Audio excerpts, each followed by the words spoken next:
നല്ലൊരു മനുഷ്യനാണ്. ആരുമല്ല അവരുടെ മുമ്പിൽ നല്ലൊരു മനുഷ്യനാണ്. അപ്പോഴും എല്ലാവരും ചോദിക്കണം അവരെ കയ്യിൽ കൊടുത്ത കയ്യിൽ നാട്ട് എവിടെ നിന്നാവട്ടെ ചെയ്ത് കൊടുത്തല്ലേ ജനങ്ങൾക്ക്.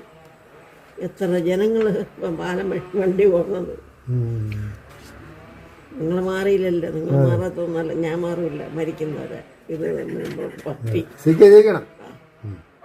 എല്ലാവരും പറയണം എല്ലാവരും എൻ്റെ അറിവിൽ ഞാൻ പറഞ്ഞിട്ടുണ്ട്. ജയിക്കണം. നല്ലൊരു മെച്ചപ്പെട്ട മനുഷ്യൻ. എനിക്ക് സുഖമില്ല,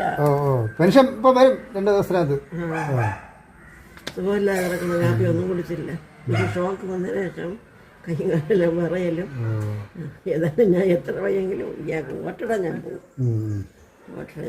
അയാൾ ജയിക്കുമ്പോൾ ഒരു വർഷം ജാഥയും വിളിക്കണ്ട, ഒന്നും വിളിക്കണ്ട.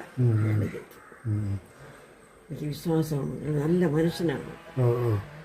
അവർക്ക് യാത്ര സമ്പാദിക്കണം, വലിയ കൊട്ടാരം വയ്ക്കണം, ജനങ്ങൾക്ക് വേണ്ടി പ്രവർത്തിക്കുന്നവർക്ക് വോട്ട് കൊടുക്കണം. ശരി, കാപ്പിയെ കുറിച്ചല്ല. ഇല്ല, ഒന്നും കുടിച്ചില്ല. ഞാൻ ഒന്നും വയ്ക്കില്ലല്ലോ, കടയിൽ നിന്നൊക്കെ വാങ്ങി തിന്നെ എനിക്ക് വയ്ക്കാൻ. ഞാൻ തന്നെ പതുക്കെ പതുക്കെ പോകും, വണ്ടിയിലൊക്കെ വരും. എന്ത് നല്ല മനുഷ്യൻ, ദൈവമേ. എനിക്ക് തോന്നിയില്ല ഈ പാലങ്ങൾ പണിഞ്ഞു കൊടുക്കാൻ. ഏക്കർ വാങ്ങിച്ചിട്ടാ പോരെ അവർക്ക്.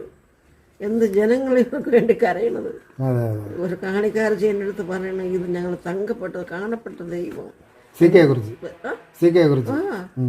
എന്നറിഞ്ഞാൽ അവര് വീട്ടിൽ നിന്ന് രാവിലെ നേരത്തെ ഇറങ്ങിയ വെള്ളം വന്നില്ലെങ്കിൽ വീട്ടിൽ പോകാൻ പറ്റൂല, എവിടെയെങ്കിലും കിടക്കണം.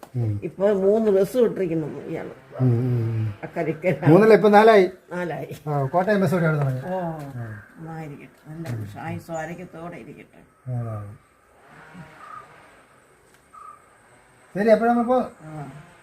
എല്ലാവരും പറഞ്ഞ് നിങ്ങളെ ജയിപ്പിക്കണം കേട്ടാ.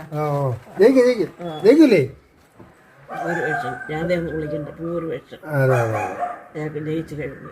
ഞങ്ങൾ എല്ലാ വീടുകളിലും പോയപ്പോ എല്ലാവർക്കും പറയാനുള്ളതാണ്, വിജയിക്കണം, നാടിന്റെ ആവശ്യം എന്നാണ് എല്ലാവരും പറയുന്നത്. നാടിന്റെ ആവശ്യം എന്ന് വെച്ചാൽ പാലങ്ങൾ പറഞ്ഞു കൊടുത്തില്ല ഈ കാണിക്കാർക്ക്. അക്കരെ ഇക്കരെ പോവാനും വരാനും ബസ് ആര് ചെയ്യും? ഏത് മന്ത്രി ചെയ്യും? ആളുകൾ കേൾക്കണത് അവരെ കയ്യിൽ നിന്നാ കൊടുത്ത. കയ്യുന്നില്ലെങ്കിലും ഏത് പൈസ ചെയ്തു കൊടുത്തല്ലേ ജനങ്ങൾക്ക് പോവാനും വരാനും. എത്ര കാലത്തെ ആവശ്യമായിരുന്നല്ലേ? അത്ര അത്യാവശ്യമായിരുന്നു നമ്മളെ ഈ നാട്ടിൽ. അയാൾ നല്ല മനുഷ്യൻ. അയാൾ പൈസ മശിക്കൊന്നും കൊണ്ട് കോൺഗ്രസ് ലോട്ടിരുന്നവർക്ക് തീരാപ്പാവും. അയാൾ കയറിയിലാണ് നമുക്ക് ഈ പെൻഷൻ ഇപ്പം 2000 രൂപ. ഈ മാസം 2 മാസത്തെ വരുന്നുണ്ട്. വിഷു ഈസ്റ്ററൊക്കെ ആയതുകൊണ്ട് 1 മാസത്തെ പെൻഷൻ അഡ്വാൻസ് കൊടുക്കുകയാണ്. അറിയാ? ഈ മാസം ഇന്ന് നാളെയോ മറ്റന്നാളോ അല്ലെങ്കിൽ 31-ാം തീയതി അങ്ങനെ 2 മാസത്തെ പെൻഷൻ വരും.